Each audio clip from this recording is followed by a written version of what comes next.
All right, here we are again. Another episode of Everything is Everything. I'm Stephon. This is my other co-host. Your boy Jiggy. And welcome back. We appreciate you guys tuning in again. This is going to be episode 7. Please remember to like, comment, subscribe. I'm so appreciative of you guys taking the time to watch, taking the time to listen, taking the time to like a video, to interact with a video. It's been a journey, man. I can't believe this is episode 7. I feel like the numbers are good. They're increasing. We actually had our first little 1,000 view short clip from YouTube. Yeah. And please, y'all, continue to tune in. We're going to continue to get better. We're going to continue to expand this thing as best as we can. I'm going to start this episode with an apology to the University of Miami, not the University of Coral Gables. At the end of our last episode, last week, FSU played UM, and while the final score was close, I'll admit, for the most part, that game was a complete, ass kicking. But we ended on a 19-0 run in the fourth quarter, so I like to think we didn't lose a game, we ran out of time. Right? We didn't really lose a game, we ran out of time. So that's my apology to UM fans for getting a little bit hyped, getting a little bit crazy. But with that, we got a lot of great topics this week, right? We got... Hey, hold on. I'm not about to let you skirt away and just skirt away from that, making excuse after excuse. You lost. They lost. The U won. Shout out to the U. Y'all won. You know what y'all did it for. But, yeah, bro, at the end of the day, bro, listen, man, you can't be taking FSU's back like that if they ain't going to make you proud for you. You know what I'm saying? Listen, man, listen, let me tell you something. 2 things I'm going to die by. I'm going to die by Jesus. I'm going to die by the Dolphins. The Dolphins might have killed me a few times already. And I'm going to die by the FSU. All right? I have. Okay. I can't help it. I'm just loyal. I can't. We all I did a can't. little for something. But man, let me tell you, bro, my phone was going crazy last weekend for 2 days straight. Saturday night, had to put on I don't even use Do Not Disturb. You know what I'm saying? That's how bad it got. They actually forced me to put on the D&D. We've been sharing the video on Facebook and Instagram. But I'll say, let me tell y'all Hurricanes fans something, right? Let me tell y'all something. Y'all better hope that we don't find a... Sorry, guys. My fault, Jeff. I didn't. Listen. Just came out of nowhere. The ACC championship. Now, University of Miami and I think Georgia Tech are at the top, but a lot of football to be played. You can run it, potentially we can run it back. Anyway, we got a great show for y'all. There's a lot of great topics to get to. Yo, for the first time, last episode, we were waiting for the Diddy news. The Diddy news came out after we finished recording. Maybe we can mix in a little brief reaction there. But today, for the first time in our podcast, we had breaking news as we were coming in to record. So we're going to get ready for that. But our first topic, we want to start by just saying... rest in peace, Kyren Lacey. If you guys aren't familiar, he is a young man who last year self-transitioned after being involved with a potential hit and run type of case where an elderly gentleman passed away. I believe he was was it 68 or 68? I think that was the age of the man who passed away. He was a wide receiver, college star. The kid was destined to go to the NFL, and that tragedy happened. I think the charge might have been involuntary manslaughter at the time, or it's essentially some form of a murder case. Unfortunately, we can only imagine what he had been going through. The media, the potential of him not reaching his goal of making it to the NFL. Fast forward to this past week, we got more details about the case where it actually turned out he was not the cause of the accident that took the elderly gentleman's life, and he was actually behind all the chaos on the road that ended up into I think it was a 2-car collision, right? And I had so much mixed feelings reading that. On one hand, it's like, okay, this young man's name is clear, but this young man is no longer with us at the same time, and it feels bittersweet. You know, my condolences to his parents, to his siblings, if he had any cousins, family, just in general, because the name being cleared is one thing, but I think whenever we lose a loved one like that, all of us would give anything just to have that person back, right? Like that's what we ultimately want or that we crave for as humans. But unfortunately, the flesh is no longer here, but he's gonna be in the memories and the hearts of his family members and loved ones forever. And it also just made me think back to um, not a similar situation, but another situation with the rap star Young Scooter, where someone had called the cops on him falsely, and he ended up running away, jumping a fence, and essentially nicking an artery, and passed away. They found him not too far from where the house was, where he jumped the fence, and he bled out. And my mind is just kind of swirling with these thoughts because in proving that he wasn't the cause of the accident, there's also body cam footage coming out of police officers essentially coercing or coaching witnesses, saying like, hey, make sure you said this, make sure it was this charger, this green charger. Like they're trying to implicate him in something that he ultimately did not cause. And it just leads into like the distrust that we have in law enforcement, the harsh reality that we have as Black men and women when it comes to dealing with the law, because we understand that none of these laws were ever created for us. It was almost created to, not almost, but it was created to oppress us. And it's such a fine line, and it literally could be life or death whenever we have an interaction with the law. That's why a lot of us don't feel comfortable even calling the police, because we don't even know what type of reaction we're going to get to. And a lot of those feelings can set into feelings of panic, feelings of fear. And it just had me thinking, like, is there any way we can teach future generations how to handle these situations better? Is there any support group that we could get to, like when someone like a Kyron Lacey, who might be feeling like he's facing an uphill battle and his whole world might be feeling like it's crumbling around us? Any way we can reach out to those who might need a support system in that moment? Or, you know, when you do get pulled over, like what is the proper protocol? I don't know if I have all these answers right now, but it's just something I've been thinking about. And Jig, I'm gonna toss it to you. And Yeah, I mean, you know, want to send the condolences to him, and you know, love you know, everything out to his family, love out to his family. But I just want to say this, you know, you said trying to figure out how we can, you know, teach future generations and things of that nature. I think with situations like this, when it's in particular where, you know, the cops kind of coerce the whole situation, and they kind of, you know, coach people to do certain things, which I actually seen the video, Right. which they were like saying it and saying, yeah, this is what you're gonna say. Remember, put this on the report. So Mhm. I did see those things. You know, that's one situation. The situation after that is, you know, him killing himself, Right. right?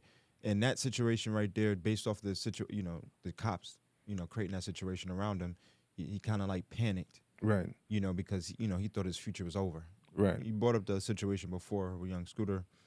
He ran Mhm. from the cops, and an artery, he, you know, tried to jump over a fence, and he bled to death, Mhm. and he died there. And it's, you know, there's no perfect way to, you know, deal with these type of situations. Those particular situations there, of course, the cops are, you know, in the middle of it, doing their job. But I also think too, like when dealing with the cops, because at the end of the day, we go in a situation like we can't trust cops. At the end of the day, I don't think that we should be looking to trust the cops. Not I at think all. we should be more looking at how we can handle the situations, and pointing to more what you were saying before, and just how we handle panic. You know, when Right. we get into the situations with cops, is that there's an emotion that occurs, and it's probably different from other people. Anger, you may have anger, you may have people get scared, and you may have people, you know, I don't know, get anxiety, Right. and sometimes it may lead to them panicking and doing something that irrational. I think when we get into situations that, you know, bring up such an emotion in us, we really need to look at that emotion, try our best to really try to figure out how to handle that emotion before we try to dive into reacting to the situation. Because if we don't dive into that emotion first, we might do something that's unthinkable, right? Or do things that we might regret. Right. So I more look at the aspect of looking, at us. We all doing our homework. We all looking at certain situations that we put ourselves in that may invoke emotions that may cause us to do things that we may regret or don't want to do, and Right. try to see if we can pull back on those emotions or work on those emotions. But as far as the cops in that situation, the trust relationship between cops and the public, that's something always been a work in progress. And there's so many different situations and things that I see, and it's hard for me to even comment on even the cops or even the individuals. It's really hard for me to comment just because how can I say it? Like, I had situations with cops, but it's just like every time you see something from something, there's always an angle they try to get you to see it from, Right. and I don't trust the angle. Nah, you can't. And I mean, they're really historically in America. There's no reason for like black people to just blindly trust the police. To be honest with you, like even if you were just to take some of the most famous examples of like Rodney King, like I mean, even a superstar like Tupac was beaten bloody by Oakland police, and he actually won that lawsuit.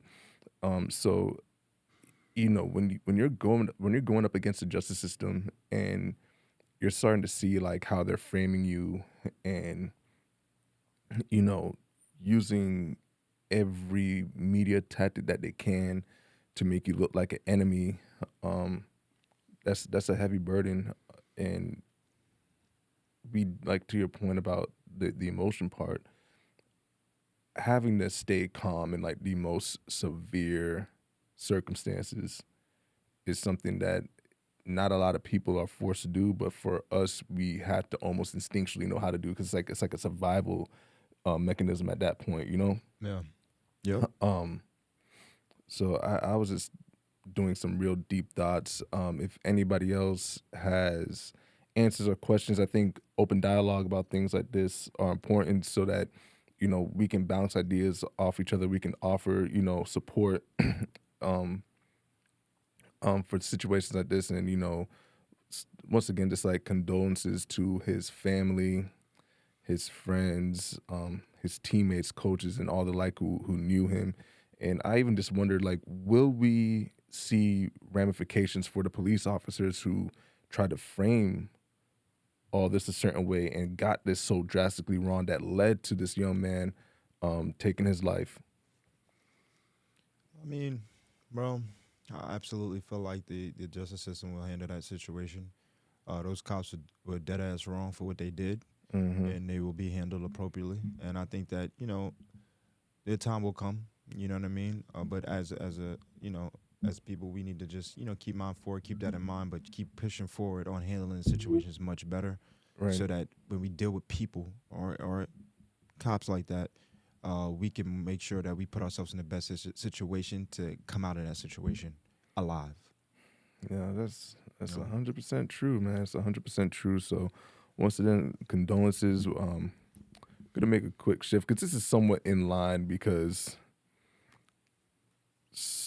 a lot of like our culture comes from, like even when we're kids, like tattletailing's like a bad thing. Yeah. And then we grow up hearing about like no snitching, right? Yeah.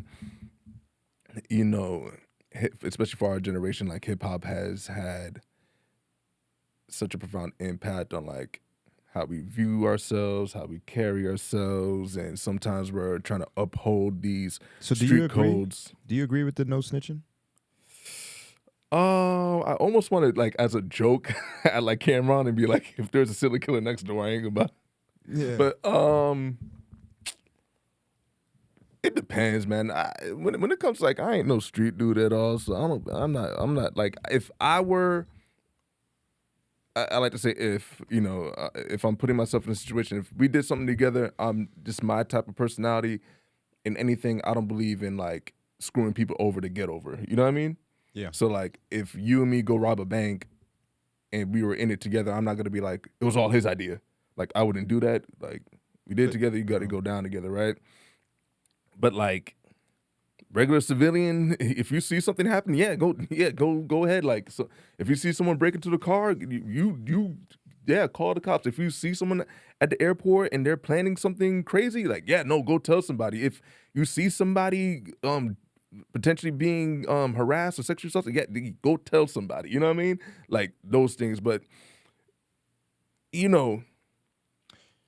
Yeah, bro. I mean, I look at it more of a situation. Snitching in particular, I look at it like it's particular to you doing you commit a crime and you doing it with people, and then you saying copping the plea like, no, they did it, I didn't do it, and not taking accountability for putting yourself in a situation with those people. So, like you saying, if I'm gonna go ahead and rob a bank today, it doesn't even make sense to snitch on the other people next to me because I'm gonna go to jail too, and it doesn't make sense. You did the crime. Now, if you was like you said, if you're a civilian, bro, go ahead. Not mind you. No. I'm part. Point them out. No, that's not what I'm saying. My thing is, I look at it like this. I'm part of Team MYB. Mind your own business. Yep, just mind your business. So, for instance, I think at the point of minding your business when it has nothing to do with you. Now, let's say you say somebody's sexual assault, you see somebody like that, something like that happening. Right. I don't think of it as a snitching. I think of it as protecting the community. We don't need a cop if you see somebody getting assaulted that shouldn't be getting assaulted. Just step in. Hey, listen, you know what I mean? There's no snitching there. We don't need a cop. Yeah, get away, get out of here. You get what I'm saying? So I don't even think about it like that. But when it comes to dealing with, listen, if me and you're gonna do something together, and you cop the plea and start saying, hey, no, he did it, you're a snitch. Now, if you're doing, no matter what you're doing, hey, Steph, if me and you say, hey, we're gonna go work out at a gym, we're gonna go to this gym together, and we get into the gym, and you're like, oh, how you guys got here? And I go, Steph told me to do it, blah, blah, blah. Like, you'd be like, yo, bro, why you just snitch, right? It's not a street aspect, but it's just like, bro, we both came here together. Like, that's a fact. That's like, a you fact. You're like, I don't even want to go, I don't even want you to get in my car. You don't even trust that person. Not at all. Because like at the end of the day, like, you know how it is, man. You gotta be there for your brothers, dog. You don't want to be no rat bastard just like pointing the finger. But like I said, don't put yourself in those.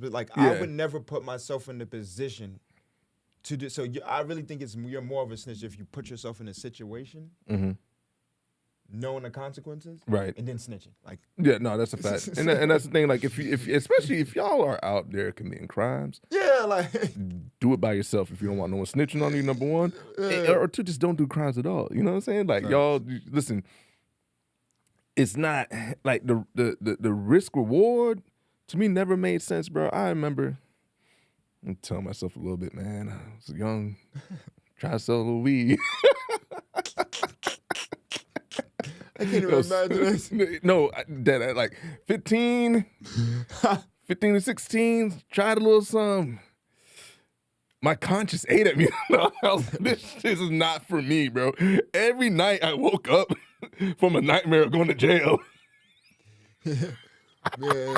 Bro, and it wasn't even like I was good. Like, niggas was doing this for like an extra $50. Like, this is just, you know what I'm saying? I'm like, yeah, you know what, bro? Something in my mind is just like kicking in like over and over again. Like, yo, bro, this ain't it. And then it did that for like a month, maybe, if that, and completely quit. But I ain't gonna snitch on yourself. Nah. I ain't. Listen, bro, I ain't no dummy. I still never got caught. Like, I never. Like, I stopped because my inner voice told me to stop. I wasn't stopping like, oh my God, I got caught, or like I got in trouble for it. Like, nah, I was just like, yeah, bro, this is low-key kind of whack. And then like the punishment of like, if my mom found out, was that $50 worth it? Like, you just gonna go to the movies? Like, you just wanna buy popcorn? Like, this is not, you know what I'm saying? Like, at 15, it was like, what you gonna do with this? Like, what is this really about? But we said all that to bring up a clip of, some of y'all may know, some of y'all may not know, of a rapper named Benny the Butcher, and he had a lot to say about the state of music, and it's because street dudes aren't running the culture anymore. So I'm just gonna pull up this clip real quick. What state the game is in, when the streets when the streets don't hold the culture of the game. Now that the weird Twitter nerds and the nerds and all of these weird motherfuckers got, you know what I mean, they got their hands on the culture. The street, the voice of the streets don't mean as much as it did when we was coming up. There was a lot of cons to that as well. You know what I'm saying? I gotta say that, but you see what happened when the streets, you know what I mean, don't control the game no more. There's a lot of fuck nigga shit going on, man. And a lot of people's okay with it because they're fuck niggas, man. My thing, do you listen to Benny the Butcher's music or not? Not really. I'm a Benny the Butcher fan. Benny the Butcher can really rap. Benny the Butcher and the whole Griselda crew are like the remnants of the, you know, the 90s dope boy era. Like if you're into Mobb Deep, if you're into the Locks, DMX and the Rough Riders, you know, Young Hove, you know, they give you that, you know, super dope boy, you know, high clientele type of rap. Even like the Clips, you know what I'm saying? Yeah. I feel like though, street dudes for the better part of the last 15 years have had this like love-hate relationship with the internet, right? Because on one hand, like you're saying, it's a bunch of nerds on Twitter, whatever the case, dictating what's cool or what's not cool.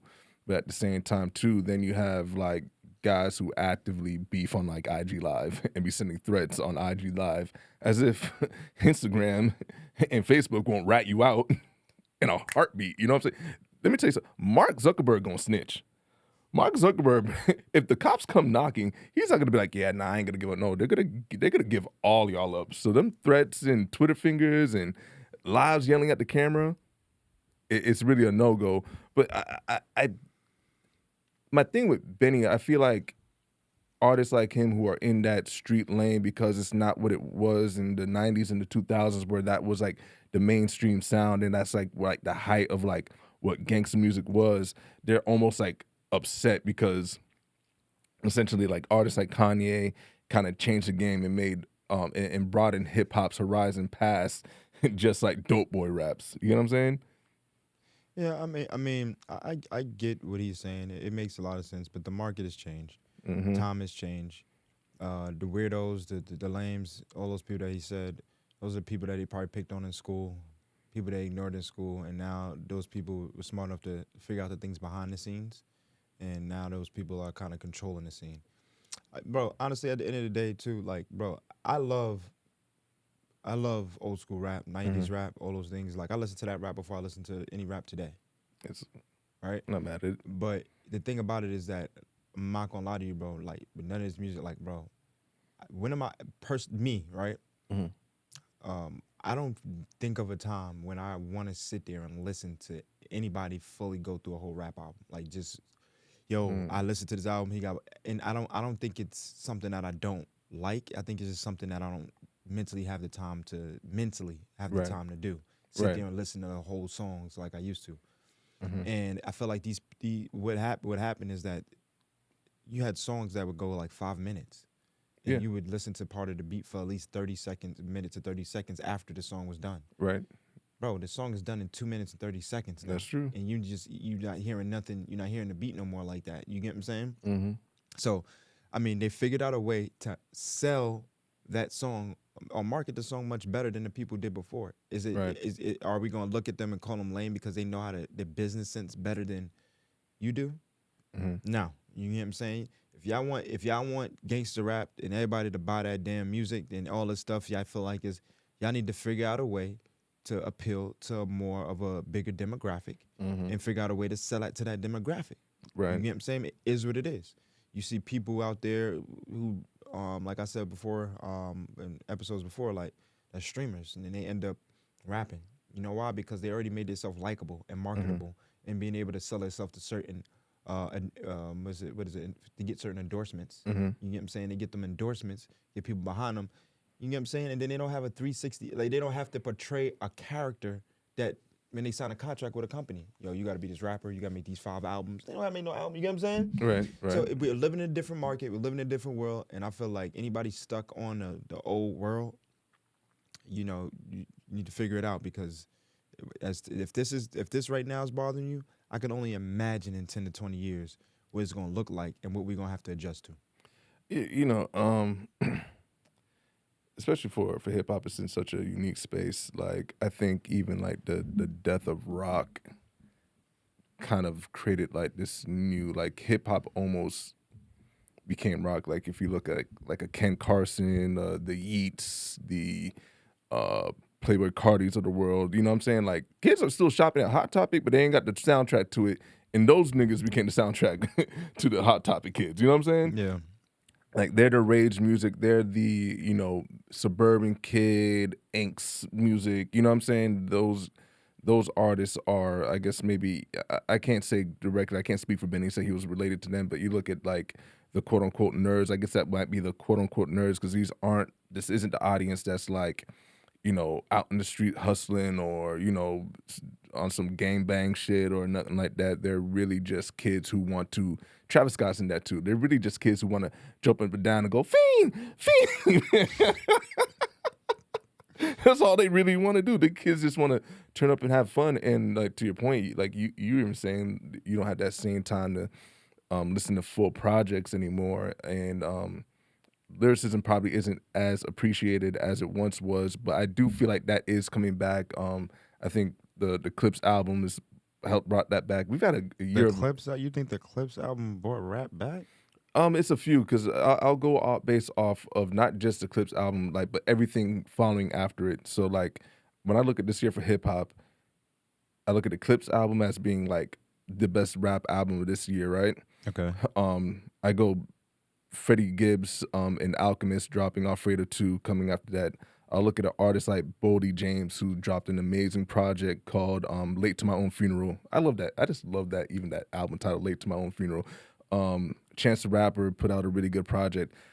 I'm not a big J Electronic fan, but he dropped like 5 projects or 4 projects over the last like 2 weeks. So I'm just seeing like the rappers really get back into rapping and putting out music, and seeing like an overwhelmingly positive reaction to said music. You know what I'm saying? And if I'm taking it to just late last year, Kendrick's GNX project is in that same. Women is running the rap game right now, bro. No, they are. I mean, women are running the rap game.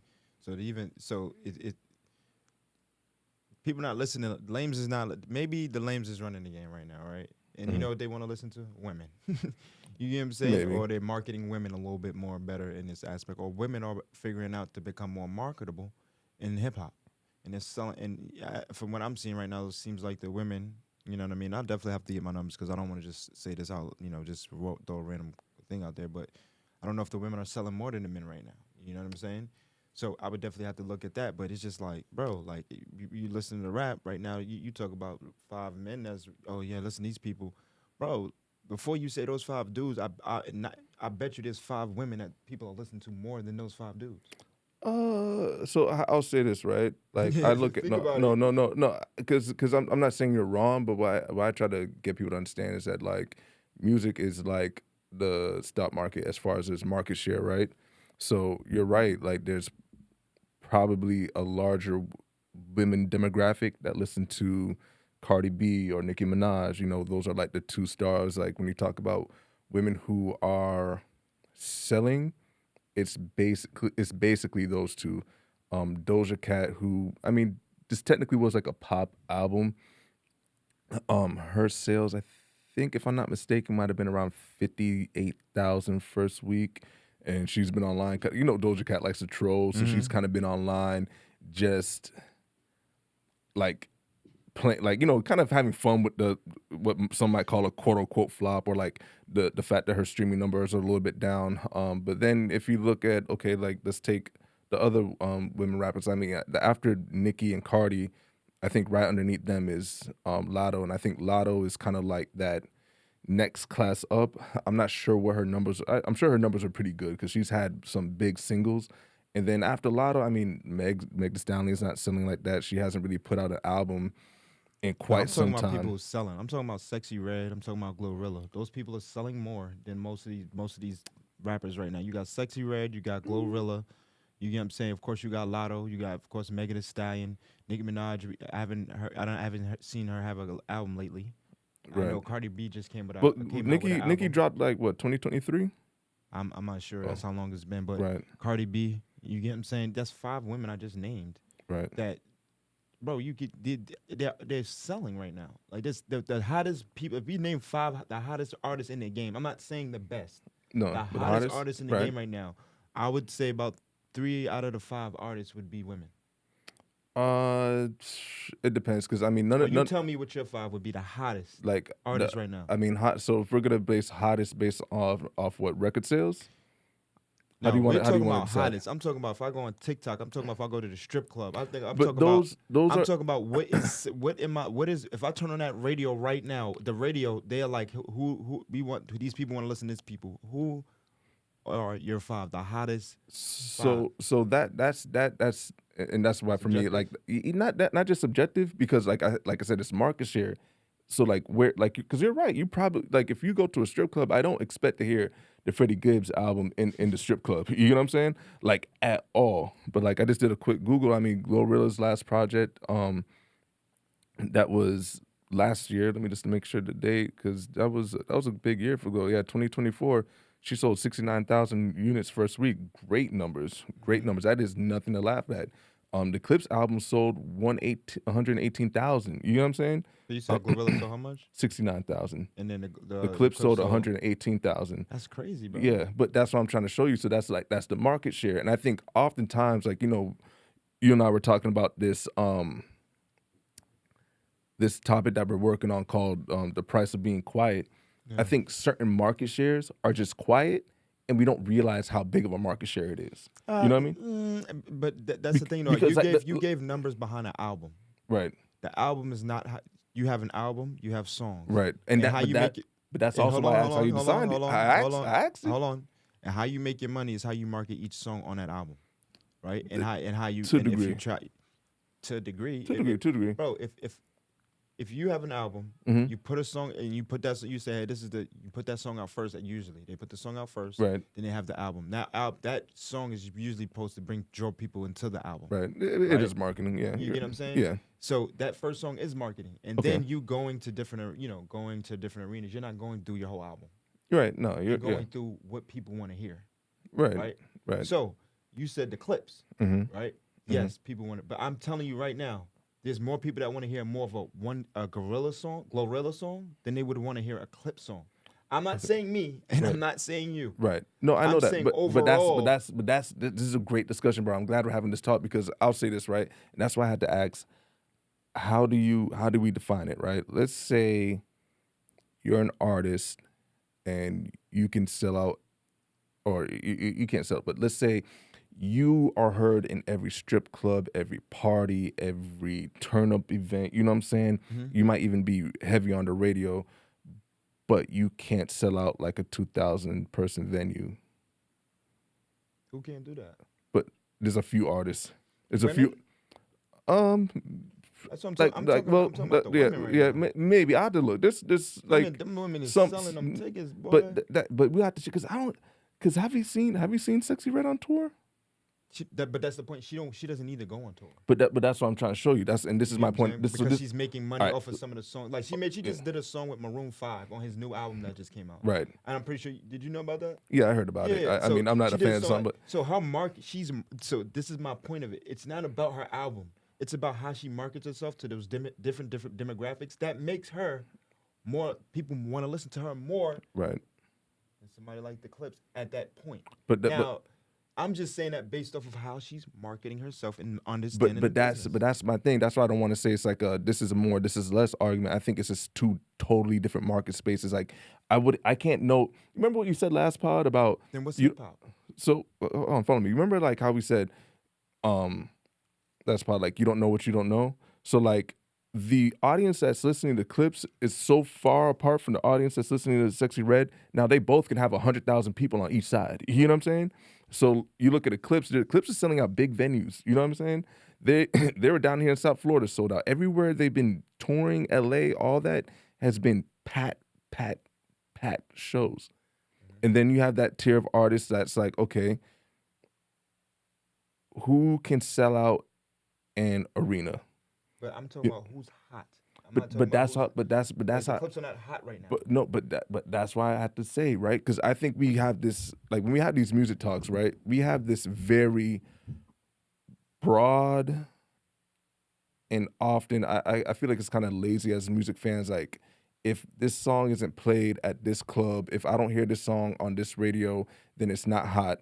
But somehow this person can get a 10,000 or 8,000 venue packed. There's something off in that. That's like nobody There's who's nothing cold off or in not. that. Well, It's about the future generation.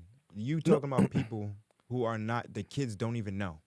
no, but that's what I'm trying to show you. Is So it's that, going to stop with you. but there's a metric that shows that this is young, old, and everything in between. You know what I'm saying?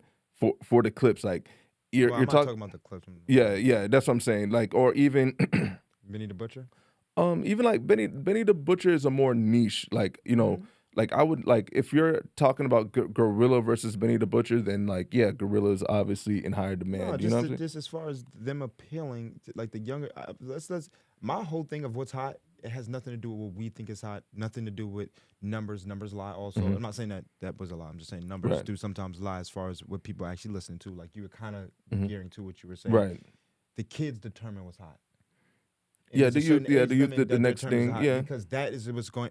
If they look at something and they will like it, that's going to be going to be for the next Right. 10 to 20 years. Yeah, right. So and I was going to say that they're almost determining like the future, like what's to come next. So for instance, when I say who's hot, I'm not, and it's not nothing negative to any of the artists, because what I listen to, I know other people are not listening to, but I'm being real. If the kid's not listening to it, you can't be mad at why people are gearing more towards the songs that the kids are listening to. Right. People they know Glorilla, Mm-hmm. even though Meg Thee Stallion. Mm-hmm. You get what I'm saying? Right. They all these.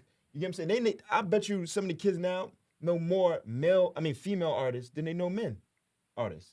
Yeah, because of how because of him killing the radio but and things of that nature. So who's hot? Who's going to sell in the future? The future. From what I'm looking at right now, if I was to look at it, bro, the future of hip hop right now looks like the women might be the future. That's what it looks like right now. Or do you think it's part of the market right now where they're up and it may change? But from what I'm saying, I'm like, no, because trust me, I mean, like women, especially now, there's more female rappers now than ever before, right?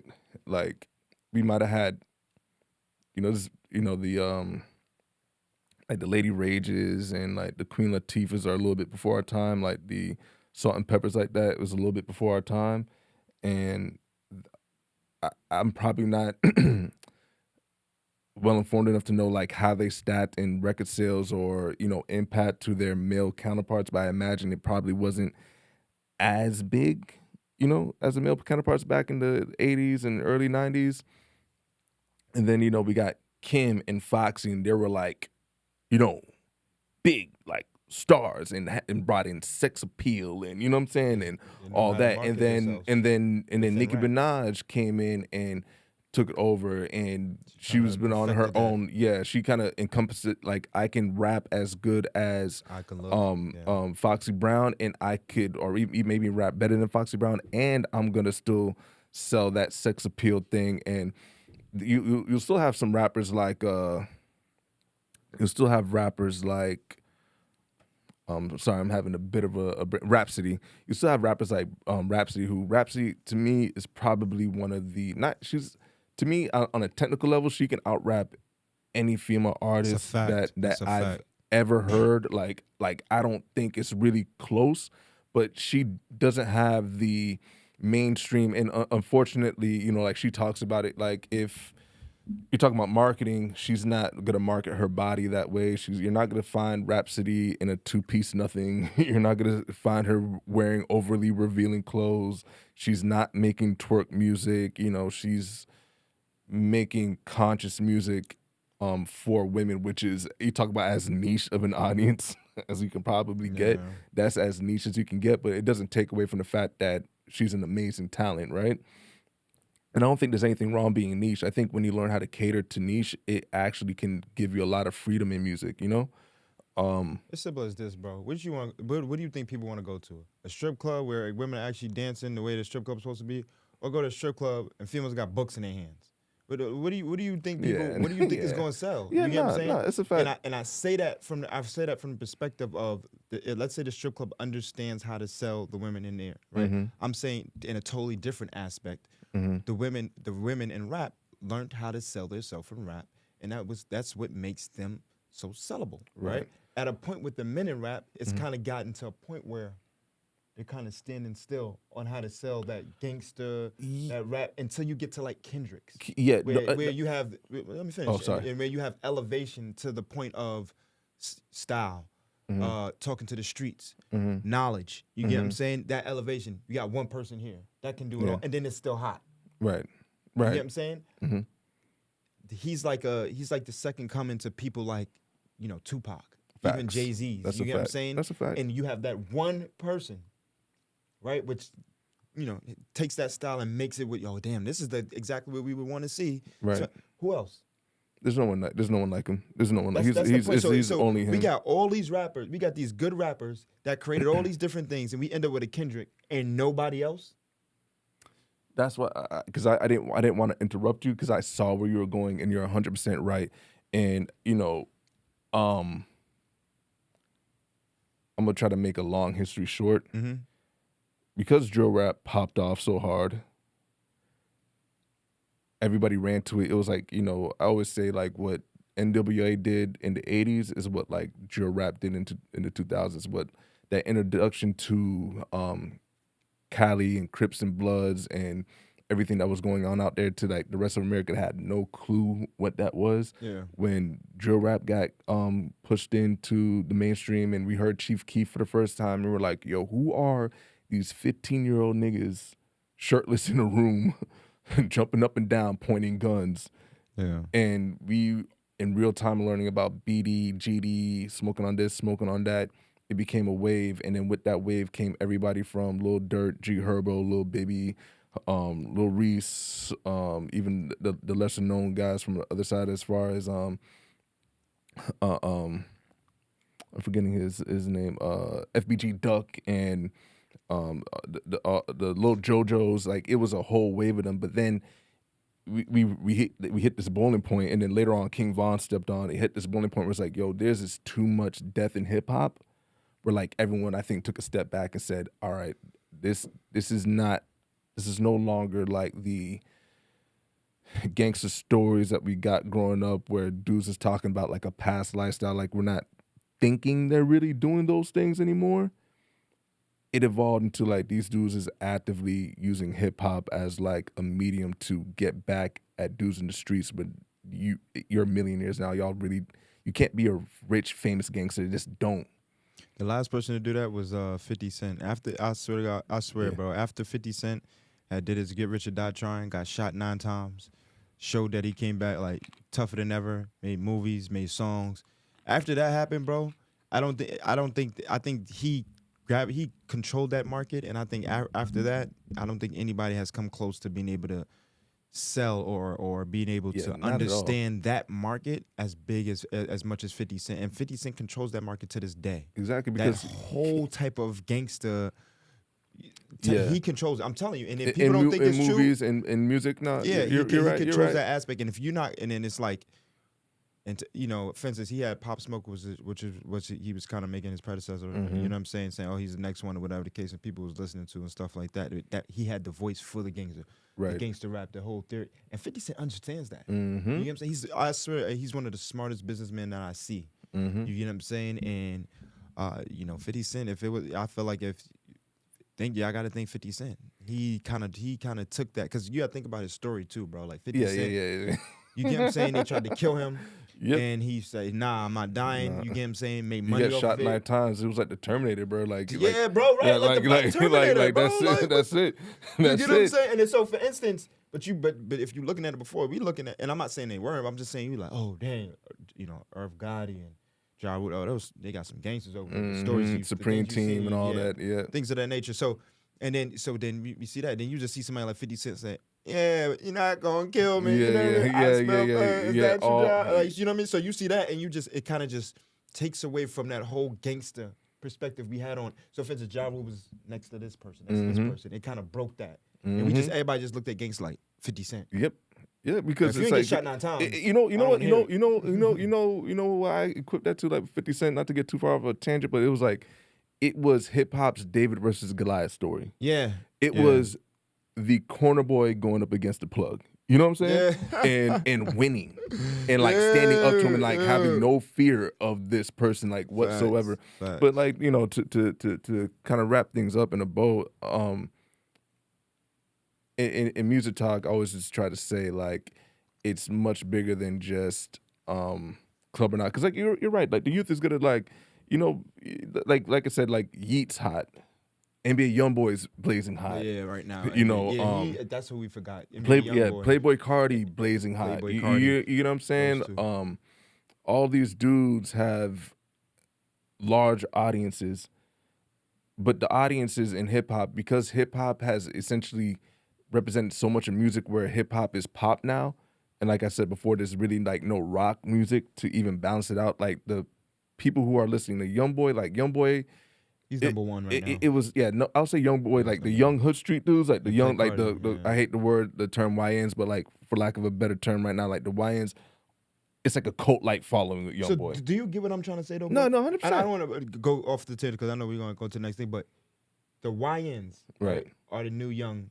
Yeah, young niggas. They're not listening to the street rap like the street rap. Right. They're listening to young boys. Yeah. You get what I'm saying? Yeah. So that demographic that he's talking about, it's gone. It's gone. It's not yeah. there. It's not. Yeah. No, And you're when right. he No. thinks of it, it's not there no more, bro. It's YN. Yeah. They listen to the young boy. Yeah, You know what I'm saying? It was YoungBoy and Dirk fighting for that thing, Yes! but Dirk And locked G-Herbo up now, over there. so it's like G Herbo. G Herbo. Yeah. Yeah, G Herbo so smart because like, Yeah. and I'm a G Herbo fan from like 2012. I can't wait for this Facts. new album to come out. So, Facts. but anyway, in other hip hop news, let's just clap it up for Drake getting another L.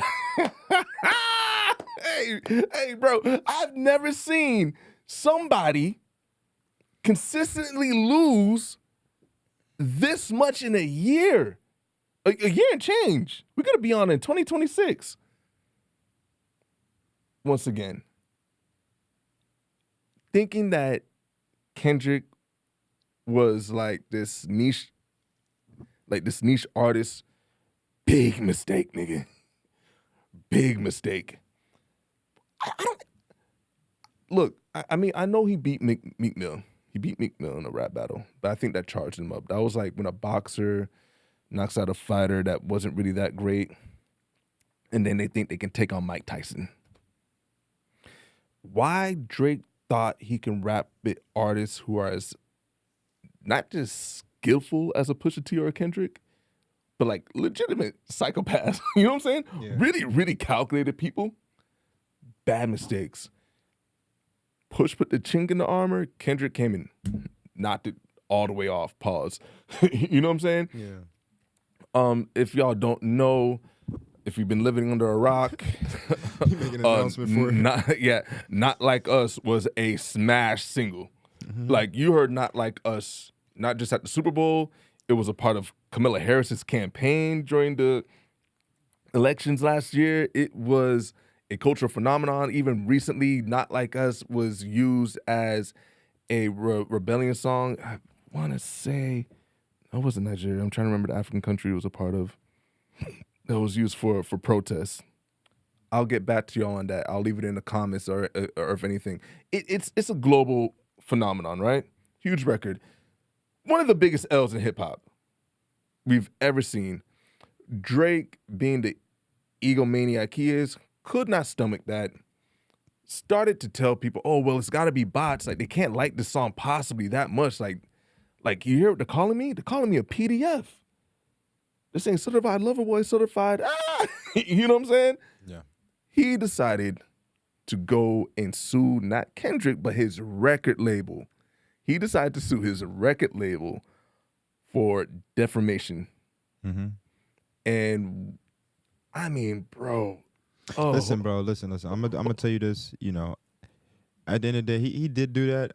I don't really think in the situation, regardless of him, the particular rap battle, I don't think Drake could lose in this situation. To be honest with you, you know, he's still selling. The people still listen to his music. And that demographic thing I was talking about earlier, he has that demographic controlled, which is not the same as Kendrick's in certain ways. So, you know, for him, he's still gonna win. He took a L, but it's not like the knockout punch. You get what I'm saying? It was more like it's like he knocked him to the floor, but it's not a knockout punch. And I still want to see what's gonna happen next, bro. You know, I feel like he still has some more ways to reinvent himself because there's different things that he can do. You know what I'm saying? So I know you're clapping up for his demise. You get what I'm saying? But it's not his demise. But you know let what me, I mean? let But me, it is. I just think look at it like the case was thrown out. Yeah, that was kind of petty that he doing that. You know, he didn't want to take the loss that way. But at the end of the day, bro, he's still gonna win. So all right, so let's put some things into some proper context, right? Suing over a rap battle was not just one of the most petty things someone could have done in the genre of hip hop. It was also probably one of the most dangerous things you can do in the genre of hip hop, right?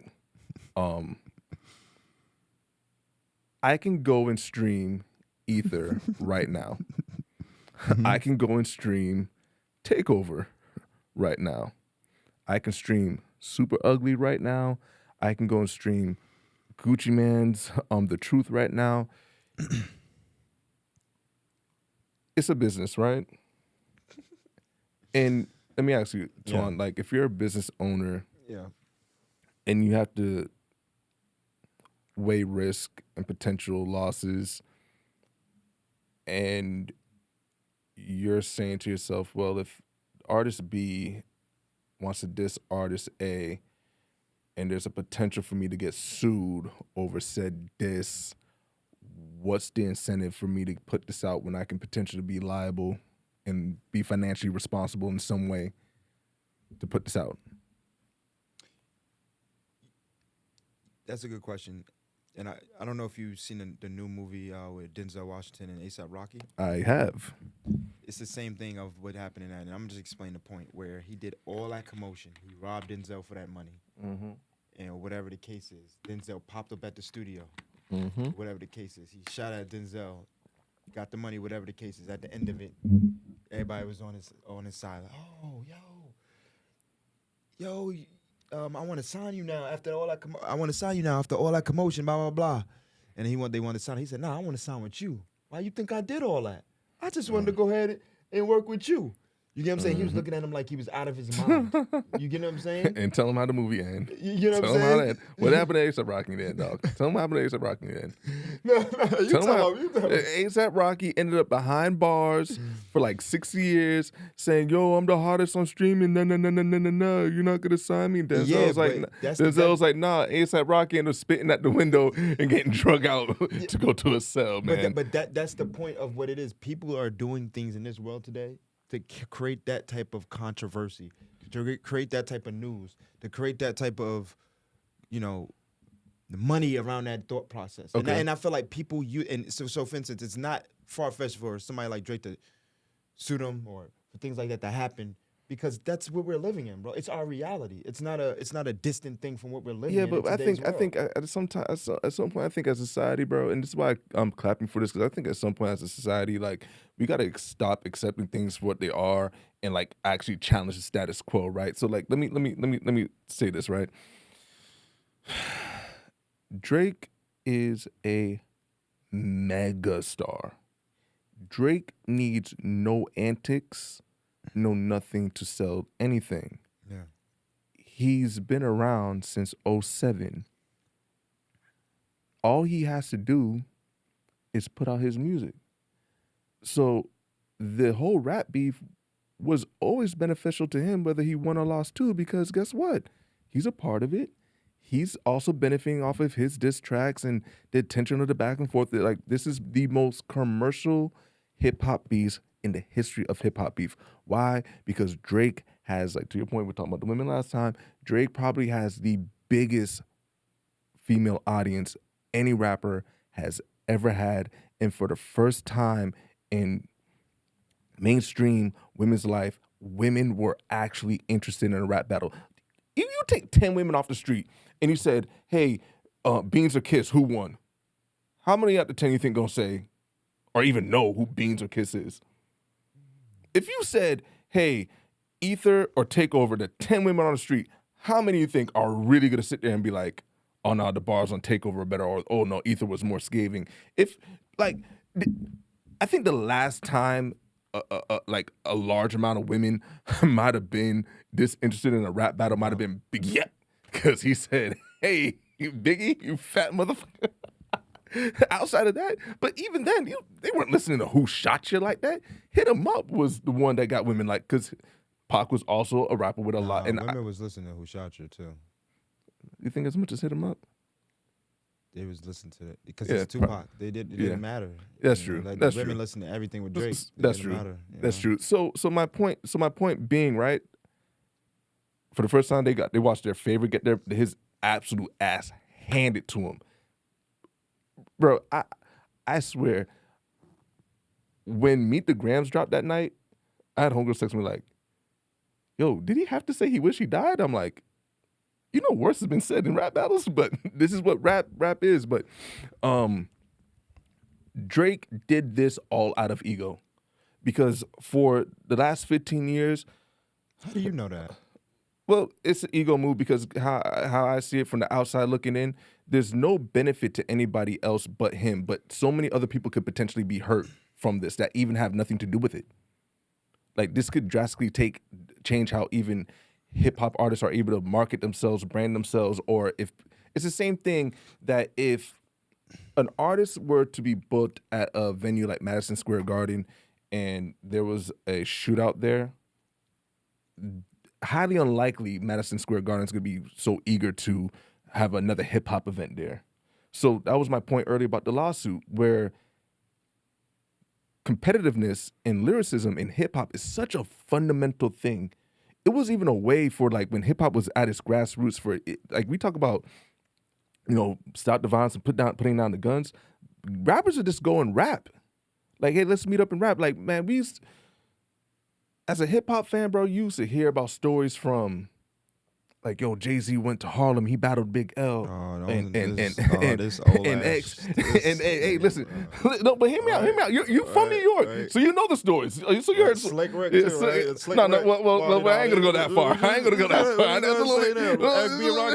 It's a little bit for my time. Hey, shout out, hey, half of my profits might go to Rock. You know what I'm saying? Listen, bro, but that's what the culture was and is, bro. And for a long time, rap battles stopped because niggas weren't having rap battles anymore. They were just dissing on wax. So instead of having a lyrical back and forth, it became, I'm smoking on your ops, I'm smoking on this ops, we're gonna get this, we're gonna drop the low on this, and then you're seeing body after body pile up in real time, dudes getting RICO charges left and right. It was a mess.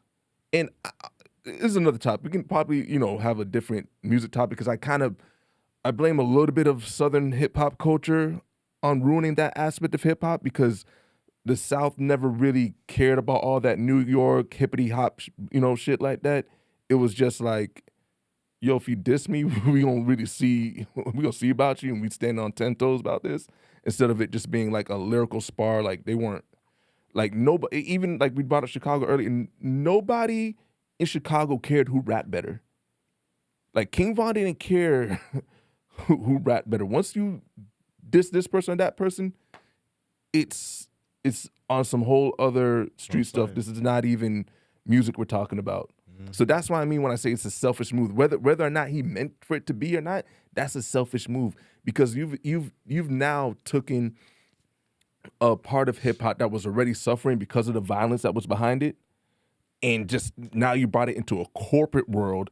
And once the corporations pull the plug, it's gonna be very hard to see that genre of hip hop really make a comeback. Which is why this L for him is such a big W for hip hop. If you're really into hip hop that, I get that most people out there maybe don't understand that or really care about that, but that's a big thing. I would much rather young men get together and have a freestyle battle, or have, man, listen, one of the most iconic movie scenes that we know in our culture is Eminem being on 8 Mile. Like, imagine not being able to have that. Bro, that was 20 years ago. But my point being, it's still an iconic thing. It's like Michael Jackson with the glove. It's still an iconic thing, no matter what. But that's what I mean, too. And you're talking about the young kids, right? One thing I appreciate about this year, in the last couple years, right, is older artists coming back and not just making like old sounding music, but really making great quality music. So there's at least an example or a reference point for the next generation coming behind to be like, oh, that's what it sounds like to rap that good. Oh wait, you can win the Grammy.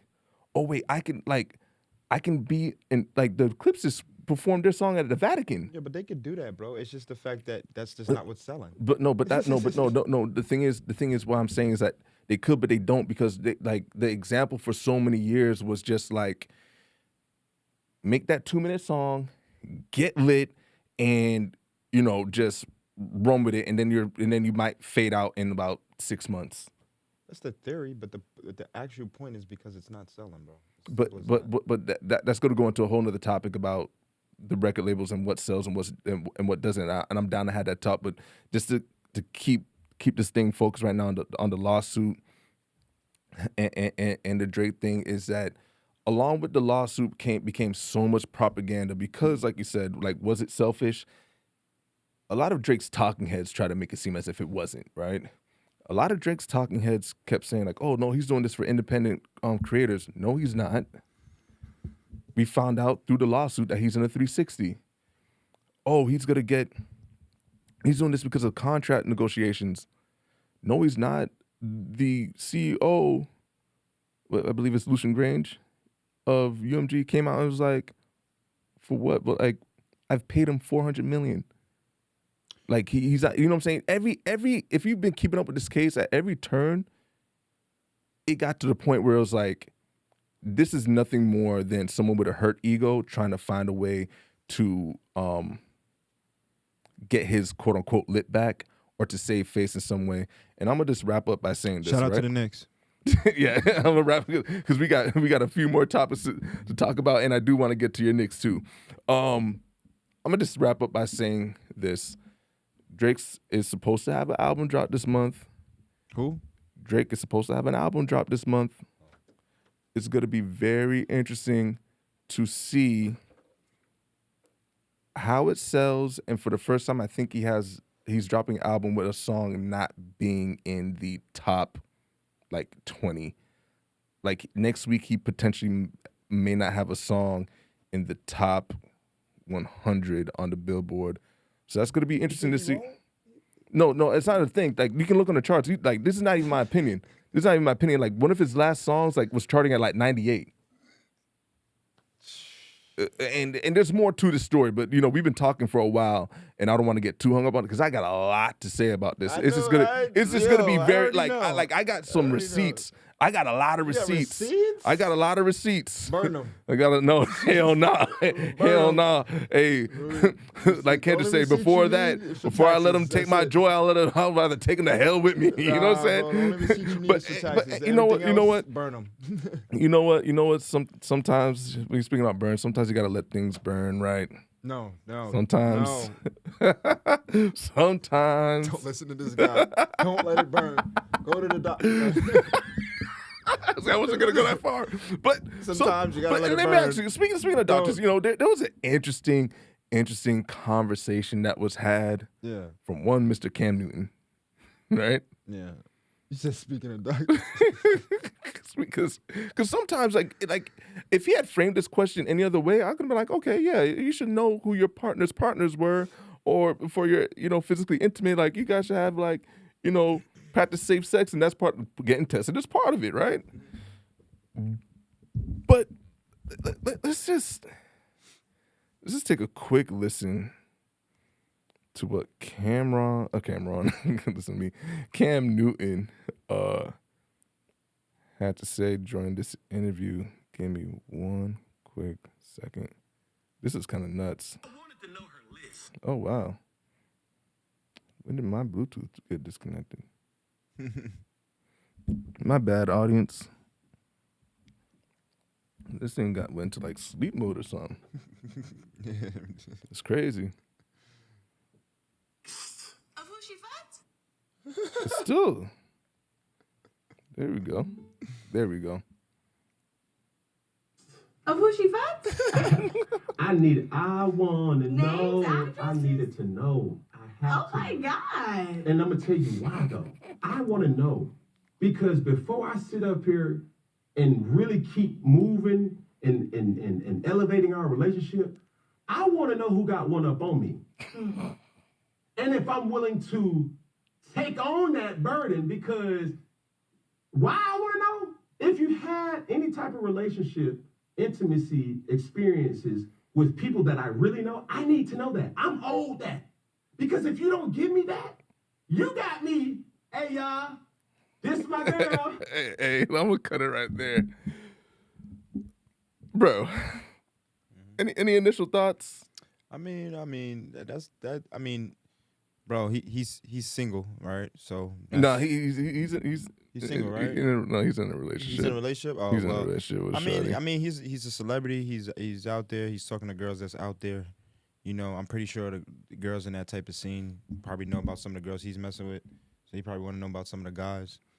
I mean, I guess, right, bro? Like, I mean, when I was in college, bro, I didn't care to know about, like, you know what I'm saying? Like, I just don't understand. I mean, I get it. You get what I'm saying? I don't care about what another person nigga think. I care less. If you like the girl, you like the girl. She got bodies. She gonna have bodies. She gonna lie to you anyway. So you know what I'm saying? You probably gonna lie to her. You know what I'm saying? So at the end of the day, you might as well just keep it a bean and just keep the future going and stop worrying about her past, because she probably gonna lie to you, pretty Bro, much. And I hope she bro. does, because at the end of the day, some of the things is sacred to her. Right. So But you know, remember our insecurity talk? no. This is just another form of insecurity, because my thing is like, all right, you know what?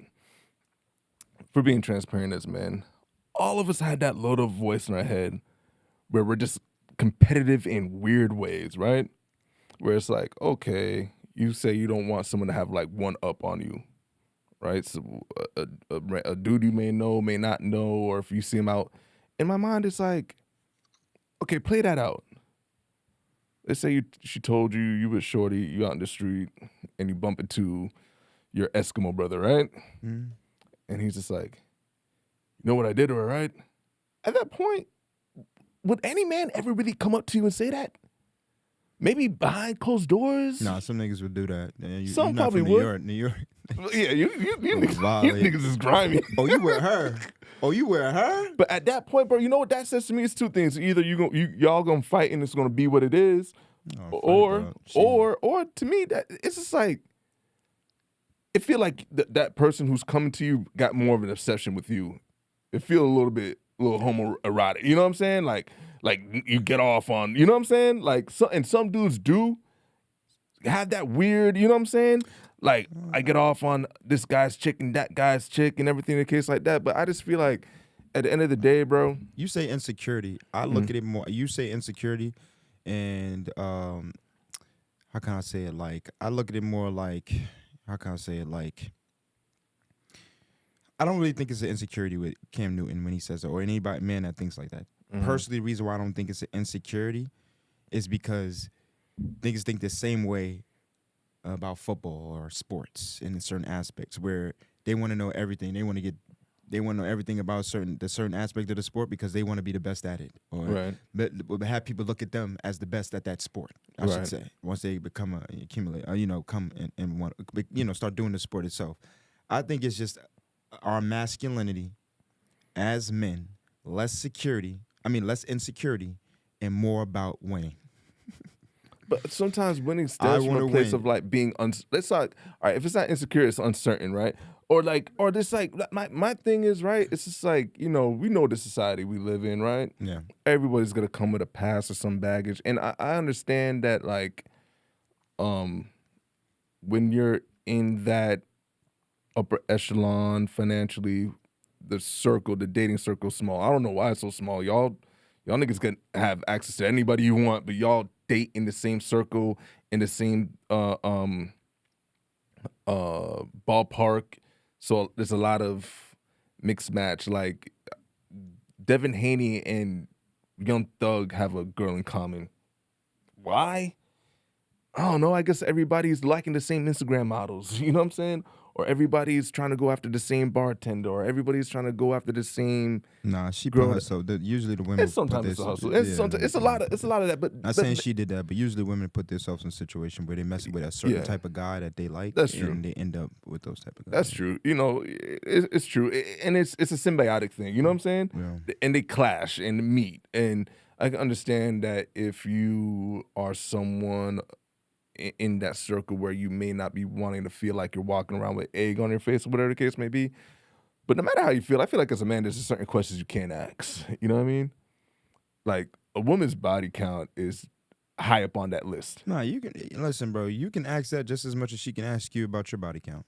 I was just about to say, did he tell her Now- who he's been? Because maybe Now, if you want to go ahead and ask that question, you better be able to deal with the consequences. And that's the thing I was going towards too, is that Cam Newton is asking that question because he's asking that question, but he better be ready to deal with those consequences. that's a fact. I think no matter what anybody you deal with, she may not have no bodies, but she may be crazy. Are you ready to deal with that consequence? Yeah. She may not. You know what I mean? Like it's like you're trying to pick and choose who she slept with. Like you can't. Right. You can't do it. Like, Or you really like this girl. and women do that to men Yeah. too.